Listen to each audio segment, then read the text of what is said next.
حضور فرماتے ہیں فرشتے کسی امر میں بحث کر رہے تھے تو اللہ تعالیٰ نے فرمایا کہ محبوب یہ فرشتے کس معاملے میں بحث کر رہے ہیں؟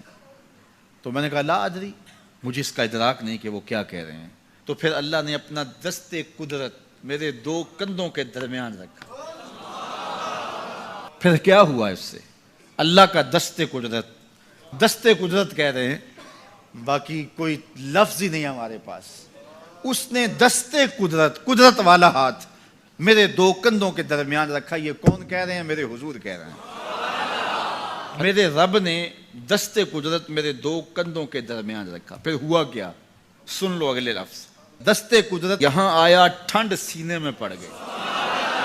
فَعَلِمْتُ مَا فِي السَّمَاوَاتِ وَالْأَرْضِ، زمین اور آسمان میں جو کچھ تھا اللہ نے سب کا علم مجھے عطا کیا۔ سینے میں نور آ گیا، سینے میں علم آ گیا۔ کائنات کی کوئی شے ایسی نہیں ہے جو حضور علیہ الصلوۃ والسلام نہ جانتے۔ آپ اونٹنی سے نیچے اترتے ہیں اور ان بچیوں کے پاس جاتے ہیں اور کہتے ہیں آئے بچیوں جو پہلے پڑھ رہی تھی وہی پڑھو، دعی حاضل کلمات، ان کلمات کو چھوڑ دو۔ وہ فینا نبی جو یعلم ما فی غد، ہمارے درمیان ایک ایسے نبی آئے جو کل کی بات بھی جانتے ہیں۔ آئے بچیوں اللہ کی قسم مجھے نہیں معلوم کہ کل میرے ساتھ کیا ہوگا۔ آئے بچیوں مجھے نہیں معلوم، آئے لوگوں اللہ کی قسم مجھے نہیں معلوم کہ کل میرے ساتھ کیا ہوگا۔ تم پہلے والے جملے پڑھو، ان جملوں کو چھوڑ دو اور کہا وہی پڑھو طلع البدر علینا من ثنیات الوداع۔ چھوٹی چھوٹی بچیوں کو یہ جملے نہیں پڑھنے دیے، اتنا سا شرک نہیں کرنے دیا۔ جبکہ نبی کی شان میں یہ بات کہی، وہ کل کی بات کہہ رہی تھی، نبی نے ان کو بھی روک دیا۔ آج تمہیں کون روکے جو کہتے ہو ما کان وما یکون کا علم تھا، دنیا جب سے بنی تب کا علم تھا اور پوری قیامت تک کا علم تھا۔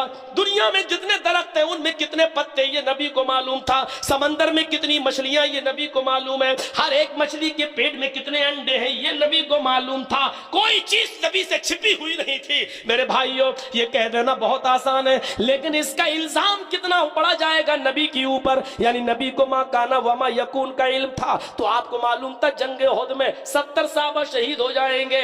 آپ کو معلوم تھا تو اس کے باوجود موت کے منہ میں کیوں ڈھکیلا؟ آپ کو معلوم تھا وہ 70 قرہ سخاری لوگ جا رہے ہیں اور گاؤں والے دھوکہ دیں گے جو لوگ آئے تھے اور راستے ہی میں ان کو قتل کر دیں گے۔ جب آپ کو معلوم تھا تو آپ نے روکا کیوں نہیں ہے؟ آپ نے ان کو کیوں جانے دیا؟ اس یہودیہ نے جنگ خیبر کے موقع پر نبی اکرم کو زہر کھلایا اور آپ کھا بھی گئے لیکن تھوک دیا۔ جب آپ کو معلوم تھا کہ اس میں زہر ملا ہوا ہے تو کیوں آپ نے کھا لیا اور کیوں آپ نے منہ میں رکھ لیا؟ اس کا مزہ اور ٹیسٹ جب الگ لگا تو آپ نے تھوک دیا۔ لیکن آپ کے صحابی بشیر تھے، بشیر نامی، وہ کھا گئے، وہ بھی تھوکنا چاہتے تھے لیکن انہوں نے سوچا نبی کے سامنے ہی لقمہ تھوکنا اچھا نہیں ہے، بے ادبی ہوگی، وہ نکل گئے اور اسی زہر کے اثر سے حضرت بشیر کا انتقال ہو گیا۔ میرے بھائیوں جب نبی کو علم غیب تھا اور معلوم تھا تو پھر آپ نے بشیر کو روکا کیوں نہیں؟ اے بشیر تم مت کھانا، اس میں زہر ملا ہوا ہے۔ آپ نے اس یہودیہ کی دعوت کو کیسے قبول کر لیا؟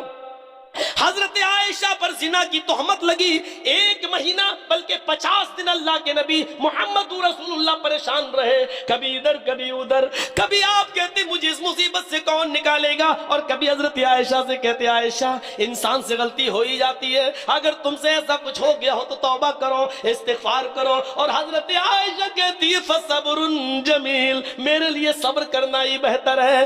ایک دن اللہ کے نبی بیٹھے اور پوری بات پوچھنے لگے، حضرت عائشہ نے صاف کہہ دیا اے اللہ کے نبی میرا معاملہ اللہ کے سپرد رہنے دیجئے، اگر میں یہ کہتی ہوں کہ میں نے یہ کام نہیں کیا تو آپ کو یقین نہیں ہوگا، اور میں یہ کہہ دوں کہ ہاں کیا تو فوراً یقین ہو جائے گا کیونکہ یہ معاملہ ایسا ہی ہے۔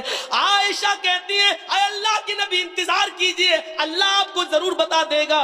حضرت عائشہ کہتی ہے ابھی میں خاموش ہوئی تھی کہ اتنے میں نبی کی پیشانی پر پسینہ آ گیا اور میں سمجھ گئی کہ وحی نازل ہو رہی ہے، کیونکہ جب جبریل آتے تھے تو نبی کی یہی کیفیت ہو جایا کرتی تھی۔ تھوڑی دیر کے بعد 18 آیتیں نازل ہو گئیں، اللہ کے نبی مسکراتے کہتے عائشہ خوش ہو جاؤ، اللہ تعالیٰ نے تمہاری پاک دامنی کا اعلان کر دیا، اللہ تعالیٰ نے تمہاری برات کا اظہار کر دیا۔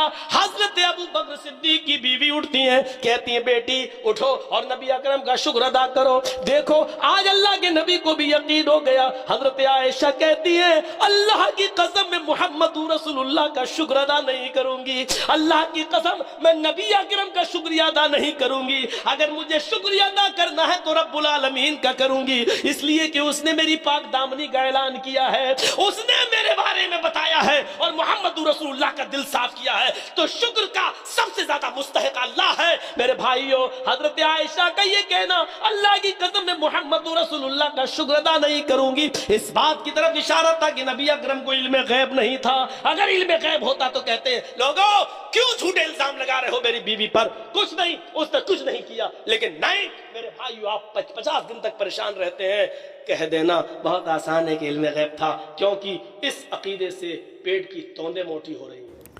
السلام علیکم ورحمۃ اللہ وبرکاتہ۔